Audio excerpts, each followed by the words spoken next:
ഞാൻ നിങ്ങളോട് പറയട്ടെ, ഇനിയെങ്കിലും അഹങ്കാരം നിർത്തൂ, ഇനിയെങ്കിലും പരിഹാസം നിർത്തൂ, വന്നാലെങ്കിലും ഒന്ന് പഠിക്കൂ മൗലവിമാരെ.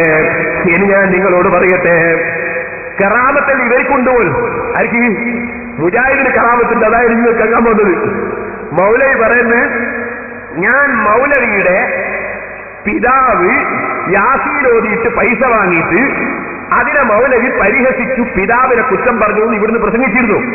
അതിന് മൗലവി ഇപ്പൊ എന്ത് ചെയ്തു അറിയോ? എന്റെ ബാപ്പനെ പറഞ്ഞു എന്ന് പ്രചരിപ്പിക്കുകയാണ്. ഞാൻ അയാളെ ബാപ്പനെ പറഞ്ഞിട്ടേ ഇല്ല, ഞാൻ അദ്ദേഹത്തെ ബാപ്പയെ കുറിച്ച് പറഞ്ഞിട്ടുണ്ട്. അത് അബ്ദുല്ലാഹിബ്നു ഉമർ റളിയല്ലാഹുവിന്റെ ചരിത്രം പറയുമ്പോ ഉമർ ഇബ്നു ഖത്താബ് റളിയല്ലാഹുവിന്റെ ചരിത്രം പറയൂലേ, അതുപോലെ ഇക്രിമത്ത് റളിയല്ലാഹുവിന്റെ ചരിത്രം പറയുമ്പോ അബൂജഹലിന്റെ ചരിത്രം പറയൂലേ. ചരിത്രം പറഞ്ഞാൽ ബാപ്പനെ പറയലാണെങ്കിൽ പിന്നെ നമ്മളെ കിതാബ് മുഴുവനും ബാപ്പനെ പറഞ്ഞ കിതാബാണ് വരൂലേ. അപ്പൊ ഞാൻ ചരിത്രം പറഞ്ഞതല്ലാതെ ഒരു ചീത്തയും ഞാൻ അയാളെയും പറഞ്ഞില്ല, ബാപ്പനെയും പറഞ്ഞിട്ടില്ല. എന്നാ നിങ്ങൾ മനസ്സിലാക്കേണ്ടതെന്നറിയോ, ഇയാള് പറയുന്നത് ഞാൻ എന്റെ ചരിത്രം മുഴുവനും പേരോട് ഇവിടുന്ന് പറഞ്ഞു, ഉപ്പാന്റെ മക്കളെല്ലാം എണ്ണി. ഇപ്പൊ എന്റെ പെങ്ങൾ എന്നോട് ചോദിക്കുന്നത്, എന്ത് നമ്മളൊട്ടാകെ ഫേമസ് ആയല്ലോ. എന്താ സംഗതി എന്നറിയോ? സംഗതി ഇയാളെ നാട്ടിൽ ഞാൻ പ്രസംഗിച്ച 4 ദിവസത്തെ 8 CD കൊണ്ടുപോയിട്ട് അവിടുത്തെ ഇയാളെ കുടുംബക്കാരി എന്നെ പ്രദർശിപ്പിച്ചു. കാരണം അവർക്കൊക്കെ വേദന ഉണ്ട് ഇയാളെ വാപ്പനെ പറഞ്ഞ വകയിൽ.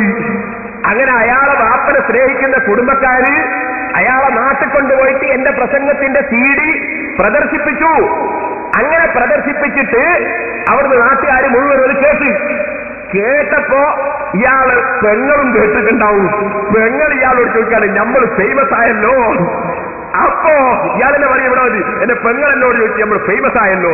അപ്പൊ മൗലവിന്റെ മറുപടിയാണ് നിങ്ങൾ കേൾക്കുന്നത്. മറുപടി എന്താ അറിയോ? അത് ബാപ്പാന്റെ കറാമത്താണ്, യാസീനോദി മൊഴിയാരെ കറാമത്തെ. അതാണ് നിങ്ങൾ കേൾക്കാൻ പോകുന്നത്. ഇനിയും നിങ്ങളോട് ഒരു കാര്യം കൂടി ഞാൻ പറയട്ടെ. നാദാവൃത്തന്ന് മുജാഹിദീങ്ങൾ തുടങ്ങിയതെന്നറിയോ?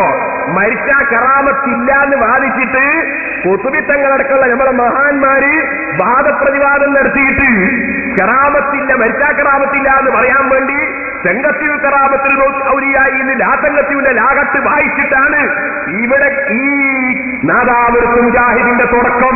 അന്ന് ഞാൻ ജനിച്ചിട്ടില്ല, ചിലരും പേരുണ്ടായിട്ടാ മുജാഹിദ് ഉണ്ടായിരുന്നു. കന്നിയിലാകക്കുന്ന സമയത്ത് ഞാനുണ്ടായിരുന്നോ? ഞാനൊന്നും ജനിച്ചിട്ടില്ല. ഞാൻ പറഞ്ഞു വരുന്നത്, ആ ലാസംഗത്തിൽ കറാമത്തുൽ ഔലിയായി മൗത്തിഹിം എന്ന ലാകത്ത് വായിച്ച മൗലവിമാരെ റബ്ബിന്റെ തൗഫീഖ് കൊണ്ട്, ഉസ്താദുമാരെ പൊരുത്തം കൊണ്ട്, ഈ ഉസ്താദിനോട് പറഞ്ഞിട്ടുണ്ട് മുജാഹിദിനെ കണ്ടിക്കൽ വെച്ച് പിടിക്കണം. ഈ ഉസ്താദ് എനിക്ക് പൊരുത്തം തന്നിട്ടുണ്ട്. കാബർ ഉസ്താദും ഉള്ളാത്തകളും സർവ്വ ഉസ്താദുമാരും പൊരുത്തം തന്നിട്ടുണ്ട്. ആ മഹാന്മാരുടെ പൊരുത്തം കൊണ്ട് ഈ നാദാപുരത്ത് വെച്ച് മരിച്ചതിന്റെ ശേഷം ബാപ്പയ്ക്ക് കറാമത്തുണ്ടായി എന്ന് മൗലവിയെ കൊണ്ട് സമ്മതിപ്പിച്ചു കേട്ടോ. അതാണ് എനിക്ക് കേൾപ്പിക്കാൻ തോന്നുന്നത്. കേട്ടോളൂ. കുടുംബത്തിന്റെ പേരുകൾ ഒന്നും തെറ്റാതെ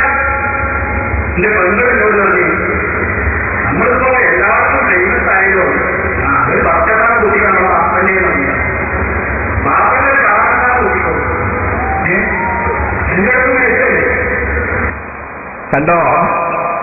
അപ്പൊ ബാപ്പ മരിച്ച കറാമത്തുണ്ടായി. കാരണം യാസീനോദിയതുകൊണ്ട്. ഇനി നിങ്ങൾ കേട്ടോളൂ സഹോദരന്മാരെ, ഞാൻ എനിക്ക് കേൾപ്പിക്കാൻ പോകുന്നത് എന്താണ്? എനിക്ക് കേൾപ്പിക്കുന്നതിന് മുമ്പ് ഒന്നും കൂടി പറയാം. ഇയാൾ പറയുന്നുണ്ട്, ബാപ്പ മുമ്പ് അങ്ങനെ യാസീനെ പോടി, പിന്നെ ഞാൻ ഹജ്ജിന് കൊണ്ടുപോയിട്ട് ബാപ്പനെ നന്നാക്കിയെടുത്ത്, അങ്ങനെ ബാപ്പ അവസാനം ഈമാനോടെ മരിച്ചു. ആദ്യം ജാഹിലിയാക്കാലായിരുന്നു എന്ന് പറയും. അപ്പൊ നിങ്ങൾ മനസ്സിലാക്കണം, ഇയാള് നന്നാക്കിയെടുത്ത ഇയാളെ മുരീദായ ബാപ്പയ്ക്ക് മരിച്ചിട്ട് കറാമത്താണെങ്കിൽ ഈ മൗലവി മരിച്ചാൽ എത്രയായിരിക്കും കറാമത്ത്? ഇത് ശരിയാണല്ലോ. മൗലവി നിങ്ങളെ ബാപ്പ നിങ്ങളെ മുരീദാന്നല്ലേ നിങ്ങൾ പറഞ്ഞത്?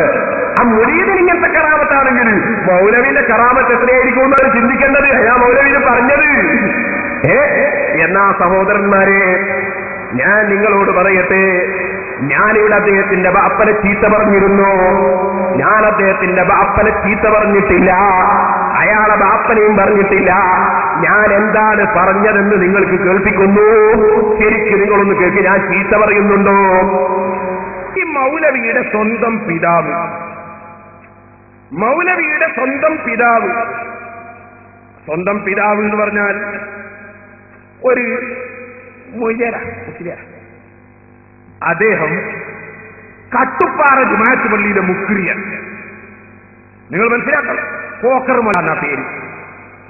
ഈ പോക്കർമല്ല ഈ അടുത്താണ് മരിച്ചത്, ഈ കഴിഞ്ഞ വലിയ പെരുന്നാളിന്റെ അടുത്താണ് മരിച്ചത്. ഈ പോക്കർമല്ല അദ്ദേഹത്തിന് ഒരു മകൻ മുഹമ്മദ് അലി ദാരിമി, കട്ടുപ്പാറ ജുമാഅത്ത് പള്ളിയിലെ ഖാദിയാണ്. വേറൊരു മകൻ ഉമർ ഫൈസി, അത് വേറൊരു മൂല്യാണ്.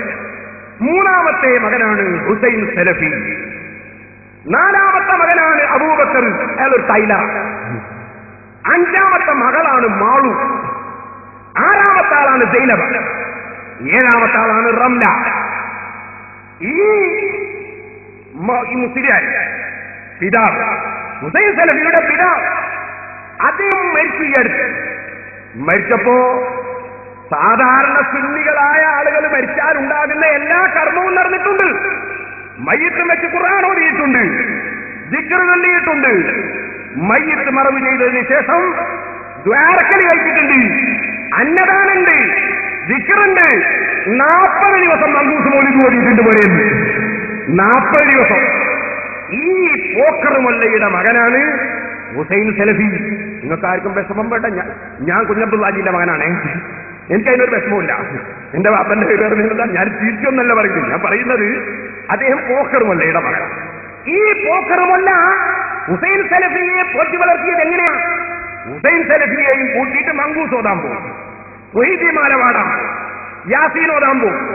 എന്നിട്ടോ അപ്പൊ പോക്കറുമല്ലയുടെ കീശയില് പെരിന്തൽമണ്ണക്കടുത്ത് കട്ടിപ്പാറുള്ള ആൾക്കാർ ഹരിയായിട്ട് എന്തെങ്കിലും ഇട്ടുകൊടുക്കും. ചിലപ്പോൾ സലഫീന്റെ കീശയിൽ ഇട്ടുകൊടുത്തിട്ടുണ്ടാവും, ഞാൻ വിചാരിക്കുന്നു, എനിക്ക് ഉറപ്പില്ല. അപ്പൊ ഇങ്ങനെ ഈ കിട്ടിയ പണം കൊണ്ടാണ് ഹുസൈൻ സലഫിയെ ആ പാവപ്പെട്ട മനുഷ്യൻ പോറ്റി വളർത്തിയത്. പക്ഷേ ആ പാവപ്പെട്ട മനുഷ്യൻ മരിക്കുന്നതോടെ മറ്റു മക്കളൊക്കെ സുന്നത്ത് ജമാഅത്തിൽ നിന്നെങ്കിലും ഈ മരിച്ച ബാപ്പ യാസീൻ ഓതിയിട്ട് പണം വാങ്ങിയത് വളരെ മോശമായി പോയി എന്ന് നാദാമടുത്ത് വന്ന് പ്രസംഗിക്കാനാണ് ഹുസൈൻ സലഫി. ഒരു മനുഷ്യൻ കുരുത്തം കെട്ടാല് അതിനൊരു പരിധിയില്ലേ? സ്വന്തം ബാപ്പ യാസീൻ ഓതിയിട്ട് പൈസ വാങ്ങിയത് അയാൾ പരിഹസിക്കുന്നത് നിങ്ങളൊന്ന് നോക്കണം. പേരോടിനെയല്ല നിങ്ങൾക്ക് ഉറപ്പല്ലേ? നിങ്ങൾ എന്റെ നാട്ടുകാരല്ലേ? പേരോട് നാരെങ്കിലും എനിക്ക് യാസീൻ ഓതിയിട്ട് പൈസ പറയാൻ പറ്റുമോ? പേരോട് എന്ന് പറഞ്ഞ പ്രദേശത്തുനിന്ന് യാസീൻ ഓതിയിട്ട് എനിക്ക് ഏതെങ്കിലും ഒരാള് യാസീൻ ഓതിയിട്ട് പൈസ എന്ന് തെളിയിക്കാൻ കഴിയും? നാദാപുരത്തുനിന്ന് യാസീൻ ഓതിയിട്ട് എനിക്ക് പൈസ എന്ന് തെളിയിക്കാൻ കഴിയും? അപ്പൊ എന്തായാലും ആ വലിയ എന്നെ കൊള്ള മാറ്റാൻ വകുപ്പില്ലല്ലോ. അപ്പൊ യാസീൻ ഓതിയിട്ട് പോക്കറ്റിൽ പൈസ വാങ്ങുന്നത് ആരെ സംബന്ധിച്ചാണ്? വെമീർ മടങ്ങുന്നത് കബറിലേക്കാ. ആരെ കബറില്?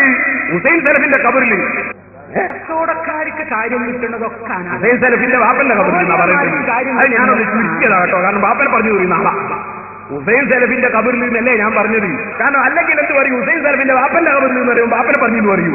അതുകൊണ്ടാണ് ഞാൻ എന്ത് ചെയ്തത്? ബാപ്പനെ ഒഴിവാക്കി ഹുസൈൻ സലഫിന്റെ കബറിൽ നിന്ന് പറയും. കാരണം അതിന്റെ ദോഷം ബാപ്പ എല്ലാം അനുഭവിക്കുക, ഇയാളെ അനുഭവിക്കുക.